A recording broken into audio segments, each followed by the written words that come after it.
اعوذ باللہ من الشیطان الرجیم بسم اللہ الرحمن الرحیم الا انہم هم المفسدون ولکن لا یشعرون وَإِذَا قِيلَ لَهُمْ آمِنُوا كَمَا آمَنَ النَّاسُ قَالُوا وَنُؤْمِنُ كَمَا آمَنَ السُّفَهَاءُ أَلَا إِنَّهُمْ هُمُ السُّفَهَاءُ وَلَكِنْ لَا يَعْلَمُونَ آمَنْتُ بِاللَّهِ صدق اللہ العظیم وصدق رسولہ النبی الکریم الامین ونحن علی ذلک لمن الشاہدین والشاکرین۔ اللہ رب العزت ہمیں توفیق دے کہ ہم قرآن کے ساتھ ساتھ چلنا شروع کر دیں، قرآنی آیات کے ساتھ ساتھ جڑنا شروع کر دیں۔ یہاں تک یہ آج 12ویں آیت مبارکہ ہے۔ منافقین کے جو بکواسات تھے حضور نبی پاک صلی اللہ علیہ وسلم کی ذات اطہر کے حوالہ سے، اسلام کے حوالہ سے، مومنین کے حوالہ سے، ان کا ذکر تھا۔ اللہ رب العزت یہاں ان کا رد فرما رہا ہے، یعنی ابتدائی اسلام کا زمانہ ہے اور جو منافق رسول اللہ کے بارے میں کہتے ہیں، حضور کے بارے میں جو خیال رکھتے ہیں، جو سوچ رکھتے ہیں، اس کا رد خود خدا کر رہا ہے۔ اور کیسے کر رہا ہے کہ الا انہم هم المفسدون۔ جب ان سے کہا جاتا تھا کہ تم فساد کرتے ہو تو وہ کہتے تھے کہ ہم تو اصلاح کرتے ہیں۔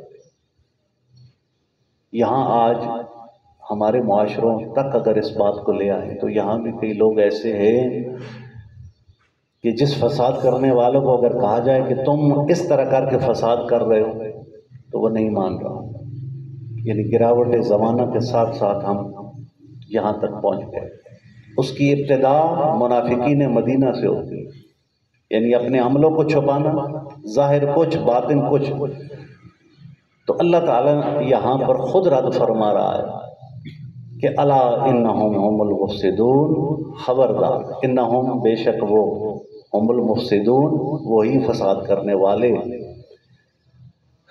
الا یہ حرف تنبیہ ہے، یعنی کسی بات پر خبردار کرنا ہوتا ہے تو اللہ تعالیٰ الا یہ بار بار آئے گا، مختلف مقامات پر آئے گا، مختلف حوالوں سے آئے گا، لیکن معنی وہی ہو، یعنی اس میں تنبیہ پائی جاتی ہے، ڈانٹ پائی جاتی ہے، سرزنش پائی جاتی ہے۔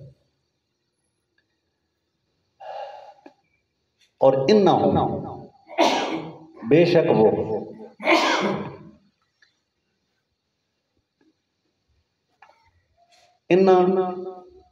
قرآن پاک جب آپ پڑھیں ترجمہ کے ساتھ، تفسیر کے ساتھ، تو آپ تھوڑا سا غور کریں گے تو پتہ چل جائے کہ انہ وہاں آتا ہے کہ جہاں سامنے وہ لوگ ہوں جن کو کلام میں کچھ شک ہو، یا کافر ہوں، یا ان کے کمزور ایمان ہو۔ تو چونکہ یہاں اللہ تعالیٰ منافقین سے خطاب فرما رہا اور مسلمان ان میں جو تھے نام کے ضعیف الاعتقاد تھے، نئے نئے، تو اللہ رب العزت نے یہاں پر ایک حرف تنبیہ الا لایا کہ خبردار، انہم بے شک وہ۔ اب اللہ کی ذات کوئی بات کرے، اللہ کو تو ہماری طرح ہم بات کرتے ہیں تو قسم کھانے کی ضرورت نہیں رہتی، ہم بات کو پکا کرنے کے لیے کہتے ہیں، میں قسم کھا کے کہتا ہوں۔ اور اللہ کی ذات جب کفار سے، منافقین سے، کمزور ایمان لوگوں سے بات فرماتا ہے تو بالکل وہی اسلوب ہے کہ اپنی بات کو پکا کرنے کے لیے، پختہ کرنے کے لیے انا اور الا لاتا ہے۔ تو ایک تو یہ ہو گیا۔ اب آگے اللہ تعالیٰ نے فرمایا ہم یہی لوگ ہیں جو کہہ رہے ہیں کہ ہم تو فساد نہیں کر رہے، ہم تو مدینہ میں بگاڑ نہیں کر رہے، ہم تو رسول اللہ کے خلاف سازشیں نہیں کر رہے، ہم تو مسلمانوں اور اسلام کے خلاف سازشیں نہیں کر رہے۔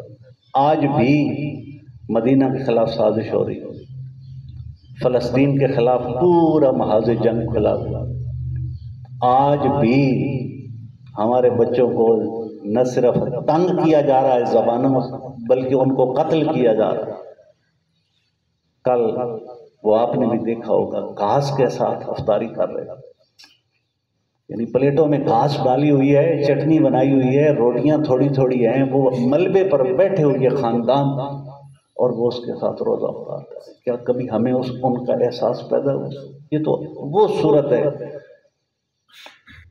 کہ جو ایک انتہا کو آ جاتی ہے، ایک آخری صورت آ جاتی ہے۔ اور یہ تو وہ زمانہ ہے کہ ابھی منافقین نے بات کی، اللہ رب العزت کا جواب آ گیا، کیونکہ محبوب خدا ان کے درمیان موجود ہے۔ اور آج ایمانی گراوٹ، حضور نبی پاک صلی اللہ علیہ وسلم نے فرمایا تھا کہ میرے بعد زمانہ جتنا مجھ سے دور ہوتا چلا جائے گا، جتنا دور ہوتا چلا جائے گا، ایمان کمزور ہوتے چلے جائے گا۔ خیر القرون کرنی، سب سے پیارا میرا زمانہ ہے، ثم الذین یلونہم ثم الذین یلونہم۔ یعنی یہ حضور پاک، صحابہ، تابعین اور تبع تابعین، حضور نے فرمایا کہ یہ بہت پیارے زمانے ہیں۔ ایمان نکھرا ہوا، عمل اجلے، سینے نور سے منور، اللہ کی کتاب وہ نہ صرف پڑھنے والے بلکہ اس کو سمجھنے والے، بلکہ اس پر عمل کرنے والے۔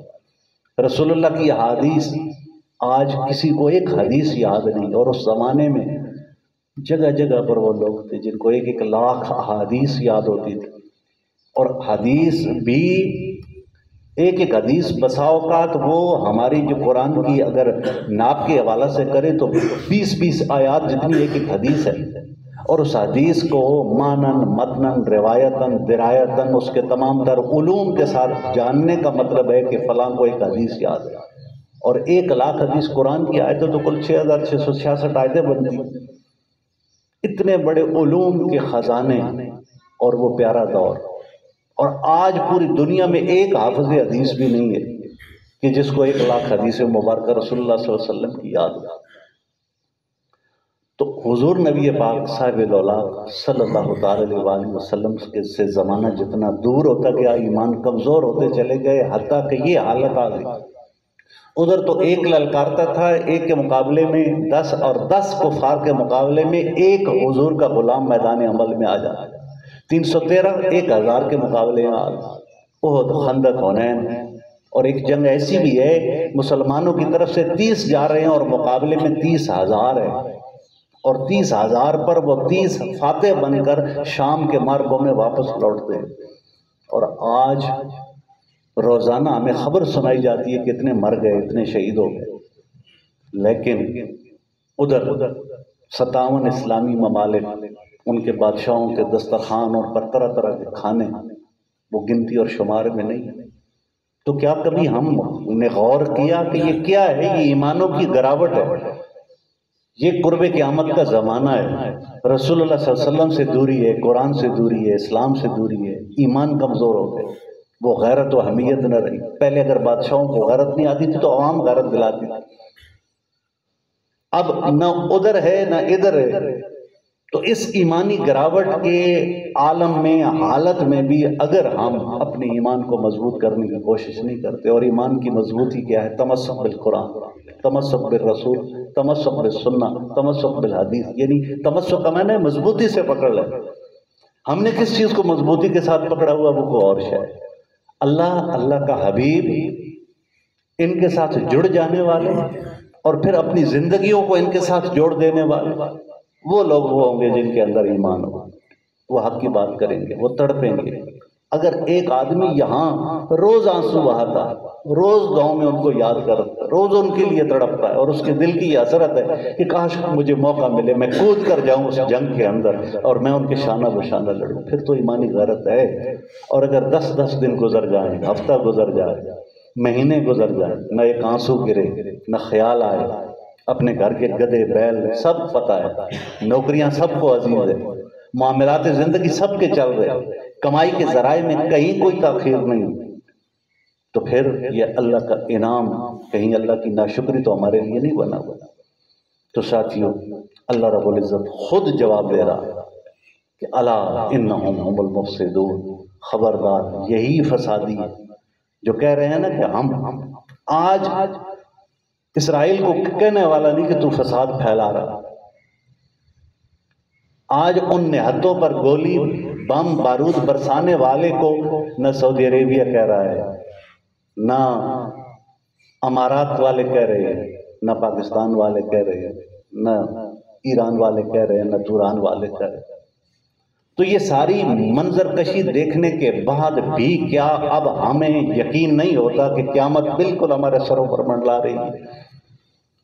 وہن کی بیماری پڑ چکی، حیا بے حیائی میں بدل گیا، ہماری ترجیحات بدل گئی، قرآن کو ہم نے چھوڑ دیا، جو ہے جالے پڑے ہوئے ہیں، کھولے تو پتہ ہی نہیں کہ اس میں ہے کیا، اور اگر کہیں کوئی آواز آتی ہے کہیں سے تو ہم اس آواز کو سننے کے لیے لپکنے کی وجہ ہم اس سے دور بھاگتے۔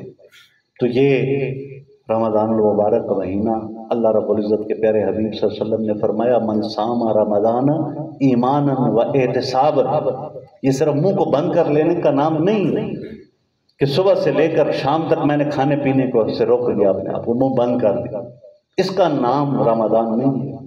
اور نہ اللہ چاہتا ہے کہ میں اپنی مخلوق کو بے جا اذیت۔ وہ جو یہودی تھے مدینہ منورہ کے، وہ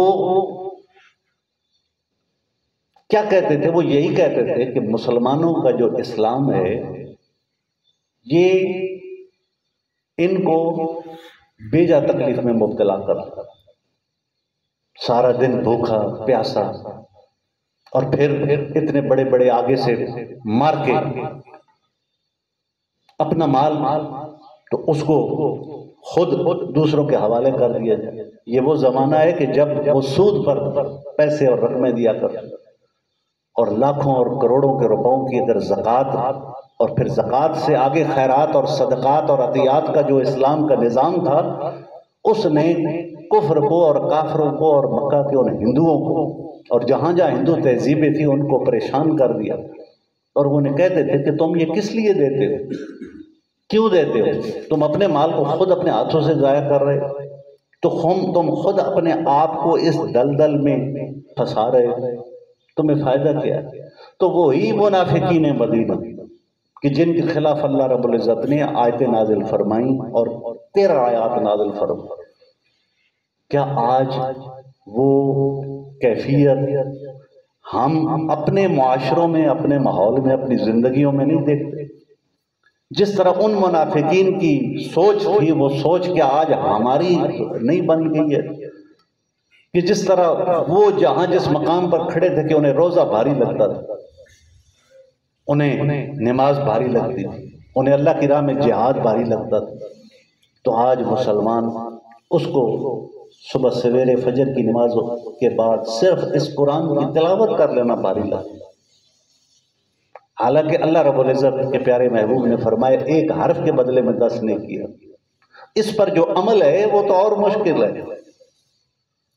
تو اب جب ہم دیکھتے ہیں تو ہمیں کیفیت کیا نظر آتی ہے کہ یہ وہ رنگ ہے کہ جس کو اللہ رب العزت نے سب سے قرآن مجید کی پہلی سورہ بقرہ کے ابتدائی آیات میں رکھا، اور منافقین کی بیماریاں اور مرضیں ان کو سامنے لایا، اس لیے کہ یہی بیماریاں اور سب سے بڑا فساد زمین کے اندر، کائنات کے اندر پچھلی آیتوں میں گزر گیا، وہ گناہ ہے کہ جب ہم گناہ کرتے ہیں ہم اپنے اس وجود کو فساد میں مبتلا کر دیتے ہیں۔ چھوٹے سے چھوٹا گناہ اور بڑے سے بڑا گناہ یہ ہو نہیں سکتا کہ انسان کے وجود کو اندر وہ فساد پیدا نہ کرے۔ جس طرح زہر تھوڑی سی بھی انسان لے وہ جہاں جائے گی پھاڑ دے گی، چیر دے گی معدے کو، آنتوں کو، اور پورے جسم کو موت واقع کر دے گی۔ زہر پینے سے، کھانے سے انسان کو حکمی شہادت مل جائے گی، یہ جسم دوبارہ عطا ہو جائے گا، لیکن جو گناہ کا زہر ہے یہ وجود میں سرایت کرتا ہے اور انسان سے زندگی کے اندر دنیا کی نعمتیں اور جنتوں کے مزے، آیاتوں کی تلاوت، سجدوں کا سرور، وہ سب لے لیتے۔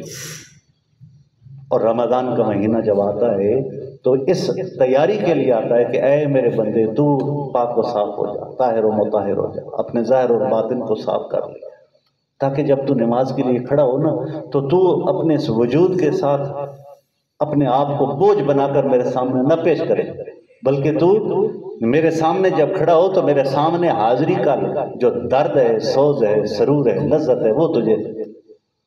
ہم نماز پڑھتے ہوئے پریشان ہوں اور ہمیں گھر کے معاملات یاد آ رہے ہیں، ہم نماز پڑھتے ہوئے یہاں سے بھاگنے کی کوشش کریں، اور جب مسجد کی طرف آئیں تو ہماری توجہ راستے کے ہزار معاملات کی طرف ہو، حتیٰ کہ جب مسجد کے اندر داخل بھی ہو جائے پھر بھی ہمارا دھیان، ہماری توجہ، ہمارا خیال وہ دنیا کی طرف۔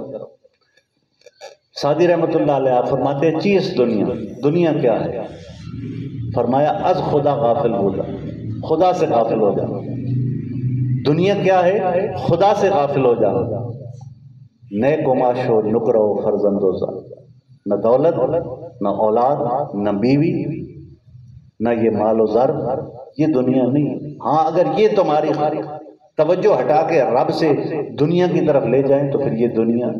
اور اگر بندہ مسجد کے اندر آئے اور مسجد میں بھی آ کر دنیا داری میں لگا ہوا ہو، اس کا دھیان، اس کا دل، اس کی توجہ اللہ کی ذات کی طرف نہ جا رہی ہو تو پھر مسجد میں بھی وہ دنیا میں، تو یہ مسجد بھی اس کے لیے دنیا بن گئی۔ وہ میں کہا کرتا ہوں کہ حضرت امام حسن رضی اللہ تعالیٰ جب مسجد کی طرف وضو کر کے آتے تو رنگ بدل جاتا، کانپنے لگ جاتا، جسم پر راشا طاری ہو جاتا۔ لوگ پوچھتے کہ حضور کیا ہو گیا؟ آپ فرماتے کہ تمہیں معلوم نہیں میں کس جبار کے سامنے کھڑا ہونے کے لیے جا رہا ہوں؟ تو ہم جب گھر سے نکلتے ہیں اللہ کی بارگاہ میں تو کیا ہمارے اوپر یہ کبھی خیال طاری ہوا؟ کبھی آئیں اللہ رب العزت سے ملاقات کے اندر، اللہ سے ملنے کے لیے جا رہے ہیں۔ اونٹ جب وہ اپنے اونٹنی سے ملاپ کا اس کا سال کے بعد ٹائم آتا ہے، 40 دن روتا ہے اور پھر آپ نے کھانا پینا چھوڑ دیتا ہے، اور اس خوشی میں کہ میری ملاقات ہوگی۔ ایک بزرگ فرماتے ہیں کہ ہم اس اونٹ سے بھی گئے گزرے ہو گئے، بدتر ہو گئے کہ وہ جو سال کی ایک دن کی ملاقات ہے اس میں اتنا خوش ہے اس سے ملنے کے لیے کہ وہ صحرا کا اونٹ 40 دن کھانا پینا چھوڑ دیتا ہے۔ اور یہ تجربے ہوئے کہ پھر اس کے بعد انہوں نے کھانا شروع کر دیا۔ ہم اپنے اللہ سے ملنے کے لیے جائیں، ہم اپنے رب سے ملاقات کرنے کے لیے جائیں اور ہمیں کوئی خوشی نہ ہو، ہمیں کوئی سرور نہ ہو۔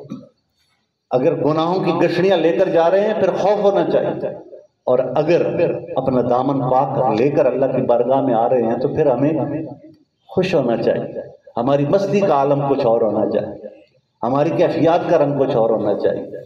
تو یہ وہ بیماریاں تھیں جو لگ گئیں ان منافقین کو جو حضور کے زمانہ کے اندر تھے، اور بڑے درجے کے منافق تھے۔ اسلام کے بعد، اسلام کے آ جانے کے بعد پھر اگلے ادوار کے اندر ویسے منافقین جو مدینہ منورہ کے اندر تھے اور جنہوں نے رسالت امام صلی اللہ علیہ وسلم کے چہرے انور کو بھی دیکھا، آپ کی مبارک کلام کو بھی سنا، آپ کے زیارت سے بھی مشرف ہوئے، لیکن پھر بھی وہ کورے کے کورے رہے۔ انہوں نے اعتراض اٹھائے نبی پاک صلی اللہ علیہ وسلم کے سامنے، حضور نبی پاک صلی اللہ علیہ وسلم کی ذات اقدس کو قبول نہ کیا، آپ کے فرمان کو، آپ کی جو تعلیمات تھی ان کو قبول نہ کیا، بلکہ اس میں بھی فراڈ لے آیا، دھوکہ لے آیا کہ بظاہر مل گئے بباطن چھوڑ دی۔ یہ سمجھے کہ رسول اللہ کو تو علم ہی نہیں، حالانکہ ایسی بات تو نہیں، رسول اللہ تو پردے ڈال رہے ہیں۔ آج ہم بھی کہیں اللہ اور اللہ کے رسول کو اپنا ایسا چہرہ تو نہیں دکھا رہے، ہم ویسے منافق تو نہیں ہیں کہ رسول اللہ صلی اللہ علیہ وسلم کے منکر ہیں، رسول اللہ صلی اللہ علیہ وسلم کی ذات اطہر و اقدس کے لائے ہوئے ایمان کے منکر ہیں، نہ آخرت کے منکر ہیں، نہ کتاب کے منکر ہیں، نہ مرنے کے منکر ہیں، نہ مرنے کے بعد جی اٹھنے کے منکر ہیں، لیکن پھر بھی ہمارا عمل ویسا عمل نہیں رہا۔ تو یہ عمل کے اندر منافقت ہم نے شروع کر، عملی منافق اور ہے اور باطنی ایمانی اور عقیدے کا منافق اور ہے، لیکن ان دونوں نفاق کی صورتوں میں جو پھٹکار ہے، ذلت ہے، رسوائی ہے، وہ روز حشر ہر طرح کا منافق دیکھے گا۔ نبی مہربان صلی اللہ تعالی علیہ وسلم نے جب ان منافقین کے اس پورے رنگ اور کیفیت کے تمام مراحل کو اللہ رب العزت کی زبان سے سنا تو حضور کو تسلی آ گئی۔ اللہ نے کیا فرمایا؟ اے میرے محبوب، یہ ہی فسادی ہیں ولیکن لا یشعرون، لیکن یہ سمجھتے نہیں، شعور نہیں رہتے۔ اب شعور حواس سے جاننے کو کہتے ہیں۔ لوگ جان گئے تھے کہ یہ فسادی ہیں، کہ انہوں نے مسجد ضرار بنا لی، ادھر اور کہتے تھے ادھر اور آ کے کرتے تھے۔ کئی منافق صفوں میں آ کر ملے، نیچے خنجر دبا لائے، اور جب مسلمان سجدے میں گئے نکال کے پیٹھ میں قوم دیا۔ رسول اللہ صلی اللہ علیہ وسلم نے اس وقت فرمایا جب نماز کے لیے ہاتھ کھڑا کرو تو پھر اس طرح، سجدے میں جاؤ تو اس طرح کر کے ایک دفعہ ہاتھوں کو بلند کر کے پھر جاؤ۔ یہ ان منافقین کے لیے تھے۔ خلاصہ تفسیر اس کا یہ ہے کہ یہاں اللہ رب العزت یہ فرما رہا ہے کہ یہ لوگ اول درجہ کے فسادی ہیں، جو اے میرے محبوب آپ کے زمانہ کے اندر آپ کے مقابلے میں آ کر آپ کا سراپا حسن دیکھنے کے باوجود پھر بھی آپ کے ساتھ دھوکہ کرتے ہیں۔ یہ آپ کے ساتھ دھوکہ نہیں کرتے، یہ میرے ساتھ دھوکہ نہیں کرتے، بلکہ یہ اپنے آپ کے ساتھ دھوکہ کرتے ہیں۔ اور یہی وہ ہے کہ جو سب سے بڑے آپ کی امت کے فسادی ہیں۔ اگلی آیہ مبارکہ اس میں اللہ رب العزت دو منافقین کی قسمیں بیان کرنے کے بعد اب تیسری قسم کی برائی اللہ تعالیٰ بیان فرما رہا ہے کہ وَإِذَا قِيلَ لَهُمْ آمِنُوا كَمَا آمَنَ النَّاسِ، جب ان سے کہا جاتا ہے کہ تم ایمان لاؤ کما آمن الناس، جیسا کہ لوگ ایمان لائے، قالوا انؤمن کما آمن السفہاء، کیا ہم ایمان لائیں اس طرح کہ جس طرح سفہاء ایمان لائے، بے وقوف ایمان لائے۔ جو صاحبان علم میں جو جتنا جاننے والے ہیں وہ ذرا غور کریں گے سفہاء کے بارے میں بھی۔ اب بتایا یہ جا رہا ہے کہ مسلمان انہیں ایمان کی طرف جب بلاتے، حقیقی ایمان جو اصلی ایمان ہے، آمنو ایمان لاؤ، تو پھر وہ کیا کرتے؟ نہیں مانتے۔ اب یہاں پر اللہ تعالیٰ نے سب سے پہلے انہیں فساد، کہ تم فسادی ہو، تمہارے اندر یہ عیب ہے، یہ برائی ہے، یہ برائی ہے، اس کو نکال دو، یہ تم کرتے کچھ ہو اندر سے کچھ، تم فساد کرنے والے ہو، شر کی ابتدا کرنے والے ہو، اور یہ تمہارے گناہ تمہارے وجود کو بھی فساد میں مبتلا کر رہے ہیں، اور پوری اس مدینہ کی بستی اور امت کو بھی فساد میں مبتلا۔ اب ان کے فساد کی بات جب واضح ہو گئی تو اب اللہ تعالیٰ فرما رہا کہ پھر انہیں حکم دیا گیا، کہا گیا آمنو کما آمن الناس، ایمان لاؤ جیسا کہ باقی لوگ ایمان لائے۔ اب جب ایمان کا انہیں کہا گیا تو اب طریقہ تبلیغ بھی پتہ چل گیا۔ اللہ تعالیٰ یہاں پر مفسرین کرام نے فرمایا کہ پہلے انسان کے جسم کے اندر جو غلاظتیں ہیں گناہ کی، ان کو دھویا جائے۔ انسان کے اندر کے تکبر کو، رعونت کو، برائی کو، وہ زنا ہے، بے حیائی ہے، برائی ہے، وہ حرام ہے، رزق، وہ رشوت ہے، وہ چوری ہے، وہ چکاری ہے، ان کو دور کیا جائے۔ اور اگر ان کے عقائد کے اندر کہ وہ بت پرست ہیں، وہ مشرک ہیں، وہ نبیوں کو اللہ کا بیٹا یا بیٹی بناتے ہیں، تو ان کو دور کیا جائے، کیونکہ پہلے فساد دور کیا جائے۔ فساد جب دور ہو جائے پھر انہیں ایمان کی دعوت دی جائے۔ اب جب انہیں ایمان کی دعوت دی جائے گی، اللہ رسول کے بارے میں بتایا جائے گا، تو پھر ان کے دل اس کو قبول کریں گے۔ ہم آج بھی اپنے جسموں سے، وجود سے گناہ کو ہٹاتے ہیں۔ ہم کہتے ہیں کہ آؤ نماز پڑھو، ہم کہتے ہیں کہ بیٹا تلاوت کرو، ہم کہتے ہیں کہ بیٹا روزہ رکھو، ہم کہتے ہیں کہ میرے بچوں نماز پڑھنے کے لیے آنا۔ ان کی زندگیوں کے اندر جو گناہ گھس گیا، ان کی زندگیوں کے اندر جو بے حیائی کے ورثے ہو گئے، وہ جو چاہے موبائل ہو، چاہے وہ بری صحبت اور برے ساتھی کیوں نہ ہو، کہ جب وہ ایک زیادہ ٹائم گناہوں کے اندر اس کی دلدل میں، اور پھر جب ہم کہتے ہیں کہ آؤ نماز کی طرف، تو اس کے اثرات دلوں پر ہوتے ہیں، دماغ پر ہوتے ہیں، نہ انہیں نماز سرور دیتی ہے، نہ وہ مزہ دیتی ہے۔ پہلے گناہ کو دور کیا جائے، اور گناہ کو دور کرنے کے لیے باپ بیٹے کا دور کرے، بھائی بھائی کا دور کرے، استاد شاگرد کا دور کرے۔ یہ اساتذہ کرام کی سب سے بڑی ذمہ داری ہے کہ اپنے اسٹوڈنٹس کو، اپنے طلبہ کو اخلاق کی تعلیم دیں، کردار کی تعلیم دیں، اور ہر باپ کی یہ ذمہ داری ہے، کلکم راعٍ وکلکم مسئول عن رعیتہ، تم میں سے ہر آدمی ایک چرواہا ہے، اس سے اس کی چراگاہ کے بارے میں سوال کیا جائے گا۔ ضرور باپ سے پوچھا جائے گا کہ تیرے 2 بیٹے تھے، 3 بیٹیاں تھیں، 4 بیٹے تھے، 6 بیٹیاں تھیں، ان کو کیسی تربیت؟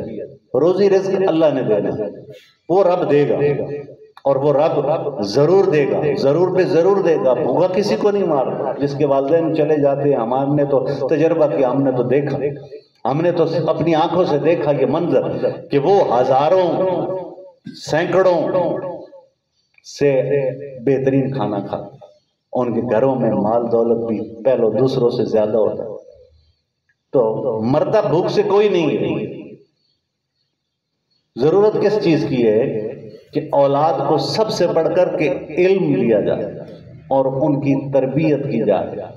باپ کو اگر یہ فکر نہیں کہ میرا بیٹا اس گناہ میں مبتلا ہو رہا، استاد دو رشتے ہیں، ایک ماں باپ ایک استاد، اگر استاد کو یہ فکر نہیں کہ میرا اسٹوڈنٹ میرا طالب علم وہ گناہ کی دلدل میں دھسا چلا جاتا، باپ سے بڑھ کر کون اولاد کو سمجھنے والا، استاد سے بڑھ کر شاگرد کو کون سمجھنے والا ہے؟ اور ان دونوں کی نگاہیں اگر اولاد کی اور اسٹوڈنٹس کی برائیوں پر، ان کی بے حیائیوں پر، ان کی بدخلقیوں پر، بدفطرتیوں پر نہ پڑیں گی تو پھر وہ انہیں اگر کہیں گے کہ آؤ نماز کی طرف تو کوئی نہیں آئے گا، قرآن پڑھو کوئی نہیں پڑھے گا، تلاوت یاد کرو کوئی نہیں کرے گا، کہ پہلے اس بگاڑ کو، فساد کو ان کے جسم سے نکالنا چاہیے۔ اور ہم شاگردوں کو چھوڑ دیں، ہم اپنی بات کریں۔ میں اپنے گریبان میں جان کر دیکھ سکتا ہوں کہ میں نے آج کیا گناہ کیا، میرے اندر کون سی خامی ہے، مجھے پتہ ہے، اور پھر اس کو چھپا کر اگر مصلے پہ بھی چڑھ جاؤں، یہاں اگر درس بھی دینے لگ جاؤں تو الگ بات ہے، لیکن جانتا ہوں کہ میں نے یہ کیا۔ آپ سب اپنے جانتے ہیں۔ اب ہر آدمی جب جانتا ہے تو جاننے کے بعد اس کی یہ ذمہ داری ہے کہ یہ گناہ جو اس کے جسم کے اندر فساد پیدا کر رہا ہے، پہلے اس فساد کو ختم کریں، اس کو اپنے وجود سے نکال پھینکیں۔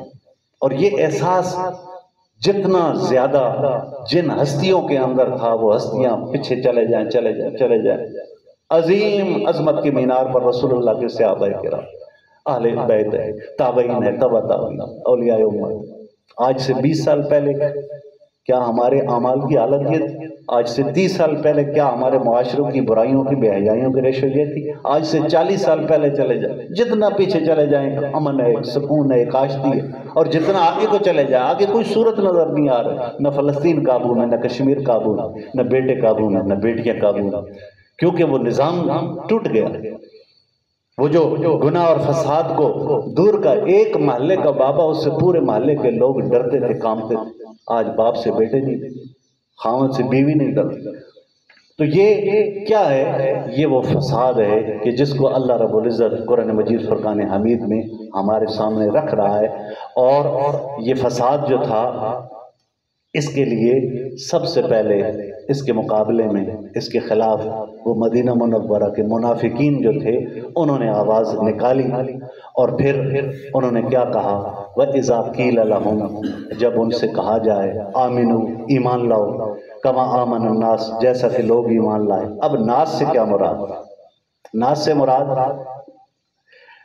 انسان، یعنی آدمیوں کی طرح ایمان لاؤ۔ ناس سے مراد لوگ، بندے، آدمیوں کی طرح ایمان لاؤ۔ اب معلوم یہ ہوا کہ جو صحیح مومن نہ ہو وہ آدمی نہیں ہے، وہ آدمی نہیں ہے، بلکہ وہ کیا ہے؟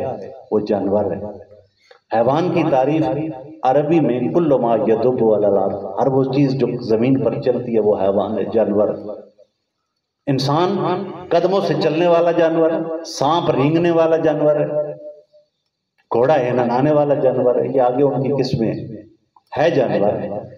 انسان اور آدمی، انسان کی بھی اپنی عظمت ہے، آدمی کی اپنی عظمت ہے۔ انسان کی ایک الگ تعریف ہے، آدمی کی ایک الگ تعریف ہے۔ اور انسان اور آدمی کے بعد ہے بندہ، اور بندے کے بعد ہے بندے مومن، اور بندے مومن سے درجہ کمال ہے عبدہ، اس کا بندہ، یعنی کامل بندہ، کامل عبد۔ اب یہاں اللہ رب العزت نے جب انہیں یہاں پر یہ آیت مبارکہ لائی کہ آمنو کما آمن الناس، ایمان لاؤ جیسا کہ لوگ ایمان لائے، یعنی صاحب ایمان وہ کیا ہے؟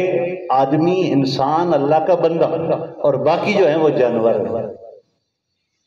اور ڈر اس بات کا ہے کہ کہیں ہم کلمہ پڑھنے والے، اپنے آپ کو مسلمان کہنے والے، اگر کوئی روحانی آنکھ ہماری کھول دے تو ہمیں بھی اپنے دائیں بائیں کہیں جانور نظر نہ آنے لگ جائے، کہیں ہماری شکل بھی اندر سے کسی جانور کی طرح نہ ہو، کیونکہ ہم ویسے تو ایمان نہیں لائے نا، جیسے جناب سیدنا صدیق اکبر رضی اللہ تعالیٰ عنہ، جیسے جناب حضرت عثمان غنی رضی اللہ تعالیٰ عنہ، جیسے جناب حضرت عمر فاروق رضی اللہ تعالیٰ عنہ، وہ تو بہت بڑی ہستیاں ہیں، جناب پیر میر علی شاہ صاحب، جناب بابا جی چورائی رحمۃ اللہ علیہ، جیسے ہمارے دادا، ہمارے پردادا، ہمارے بڑے بزرگ، ہمارے ایمان، ان کی ایمانی گراوٹ، ان کی پستی، کہیں اگر وہ ہمیں نظر آ جائے تو ہم اپنی نماز کو سنوارنے لگ جائیں، کہیں وہ ہمیں نظر آ جائے تو ہم اپنی صبح کی تلاوت جو ہے اس کے اندر لذت و چاشنی اور سرور پانا شروع کر دیں۔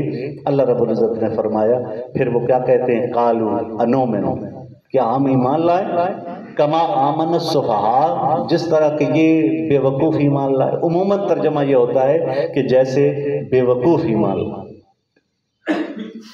صفی کا معنی احمق، بے وقوف، لیکن جب اس کی گہرائی کے اندر گئے تو پتہ چلا کہ یہاں ایک بات اور بھی ہے۔ صفحہ صفتن سے بنا، اور صفتن کا معنی عربی کے اندر لغت کے پاس اندر جائیں تو اس کا معنی ہے ہلکا پن، ہلکا پن، جیسے عربوں کے اندر استعمال ہوتا ہے صفت الریح، یعنی ہوا اسے اڑا کر لے گی، یعنی ایسی چیز جسے ہوا اڑا کر لے جائے اسے صفت کہتے ہیں، اتنی ہلکی تھی کہ ہوا بھی اسے اڑا کر لے گئی۔ ایک چھوٹا سا کاغذ رکھ دے اور ایک بھاری چیز رکھ دے، ادھر سے ہوا کا جھونکا آئے گا تو کاغذ ادھر کا، یعنی ہلکا۔ اب اصطلاح میں معنی ہے بے وقوف، اس کا متضاد ہے انات، اور انات کا معنی ہے دور اندیش، مدبر انسان۔ اصطلاح میں یہ معنی ہے بے وقوف، احمق، اور لغت میں ہے جس کو ہلکا سمجھا جائے، جس کو ہلکا سمجھا جائے۔ مدینہ منورہ کے جتنے بھی منافقین وہ سارے کے سارے امیر لوگ تھے، تگڑے لوگ تھے، سردار تھے، رئیس تھے، اور ادھر جو رسول اللہ صلی اللہ علیہ وسلم پر ایمان لانے والے حضور کے صحابہ کرام تھے وہ کمزور تھے، روپے پیسے میں، مال دولت، خاندان میں۔ اب وہ کمزوروں کا ایک اجتماع تھا، تو اب جو مکہ کے اندر بھی لوگ مسلمانوں کے خلاف ہو گئے، رسول اللہ صلی اللہ علیہ وسلم پر جو ایمان لانے والے تھے ان کے دشمن بن گئے، تو وہ ان کو ہلکا سمجھتے تھے، وہ بھی ان کو صفی سمجھتے۔ اور مدینہ منورہ کے اندر یہ یہودی جو تھے، انہوں نے ان کو کم تر سمجھا، ہلکا جانا، ان کی وقت اور قدر و منزلت، ان کے پاس نہ کھانے کو ہے، نہ پینے کو ہے، نہ پہننے کو ہے، ہم جو اچھے کھا رہے ہیں ہمیں دیکھ نہیں سکتے، اور پھر کہتے ہیں روزہ رکھو، سارا دن بھوکے گزارو۔ پہلے کے پاس کچھ نہیں ہے تو پھر انہوں نے بھوک نکالنی روزے کا مزہ، عبادت کا مزہ، اور پھر چونکہ وہ موت سے ڈرتے تھے، جہاد کے جب حکم آنا شروع ہو گئے تو پھر وہ اور مخالف ہو گئے کہ ہم کیسے جائیں۔ اور جنگ احد میں، خندق میں، انہوں نے رسول اللہ صلی اللہ علیہ وسلم سے کہا یا رسول اللہ ہمارے گھر کھولے، ہمیں اجازت دیجیے، ہم یہاں سے وہاں جانا چاہتے۔ حضور پاک نے فرمایا جاؤ۔ اب یہ آمن السفہاء، وہ جو ان کے اندر کی بات تھی اس کو اللہ تعالیٰ نے قرآن مجید فرقان حمید کے ذریعے واضح فرما دیا۔ رسول اللہ صلی اللہ علیہ وسلم کا سینہ منور ہو گیا۔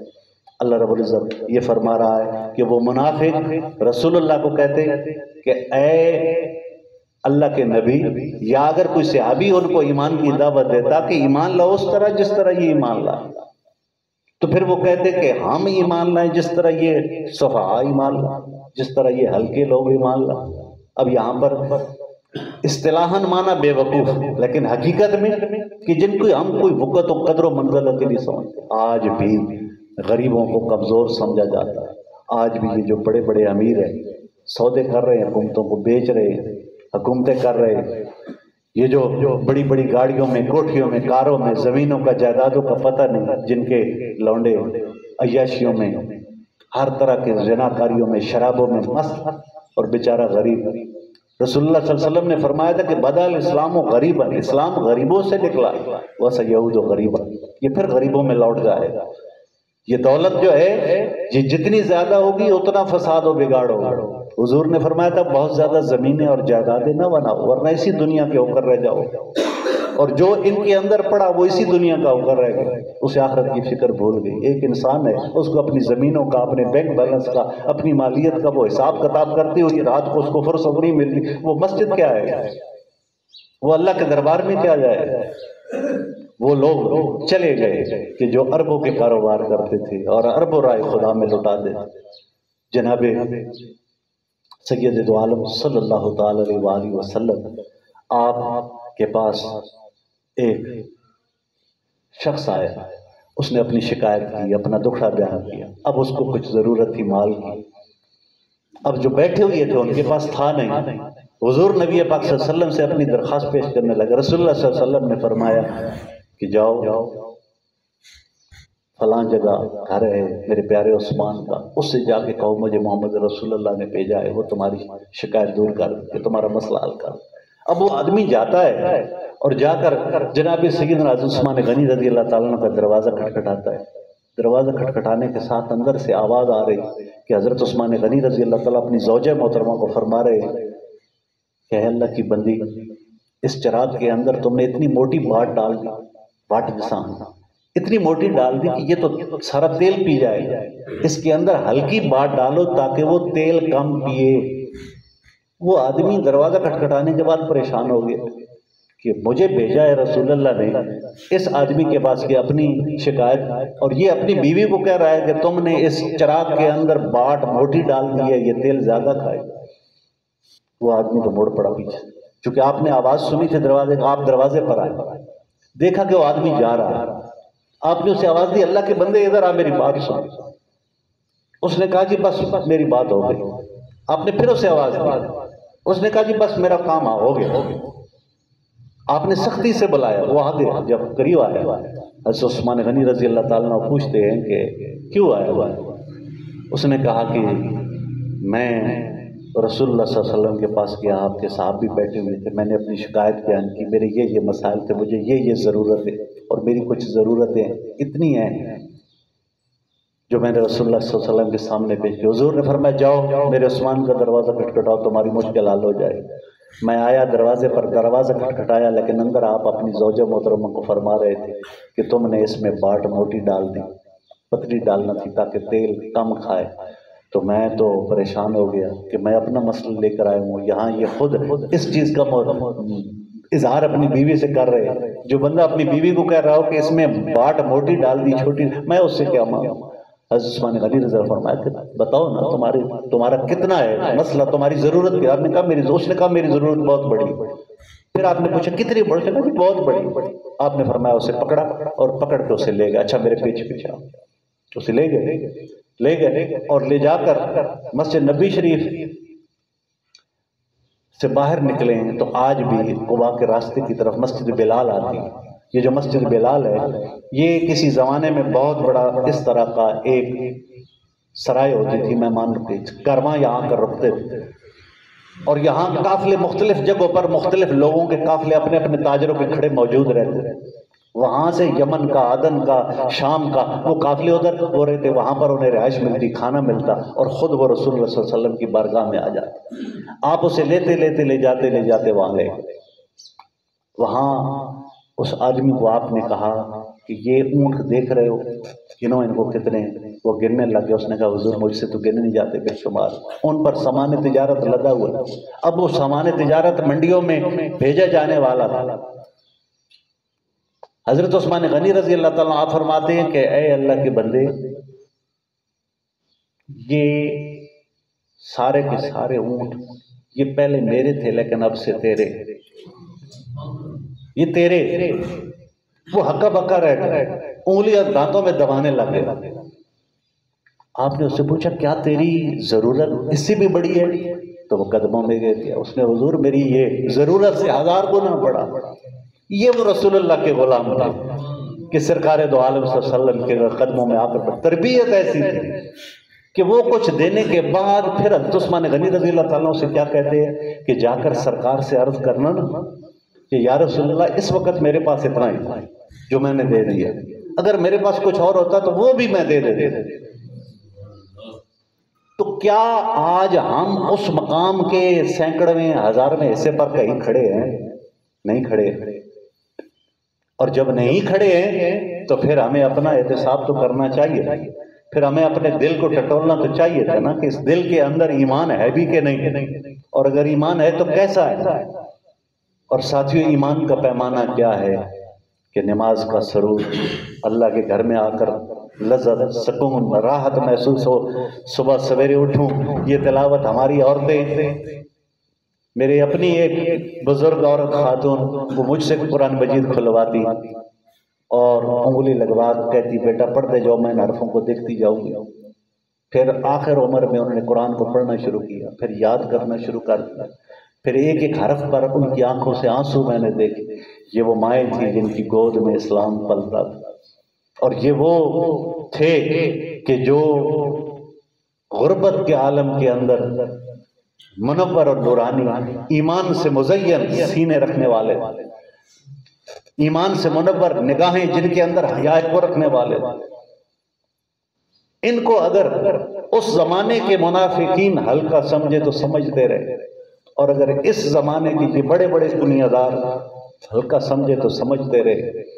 یہ ہلکے نہیں، یہ کمزور نہیں ہے۔ حضور نے فرمایا اسلام پھر غریبوں کے اندر لوٹ جائے گا، اور منافقین کا یہ طرز عمل ہے کہ وہ کمزوروں کو ہلکا سمجھتے، لیکن یہ ہلکا پن، یہ ہلکا سمجھنا ان کے اپنے جو ایمان کی گراوٹ کی جو ہے وہ نشانی، یہ علامت ہے۔ یہ ہمارا آئے مبارکہ کا درس جو ہے یہ جاری ہے، یہیں سے ہم انشاءاللہ اگلے اتوار کو شروع کریں گے۔ قالوا نؤمن کما آمن السفہاء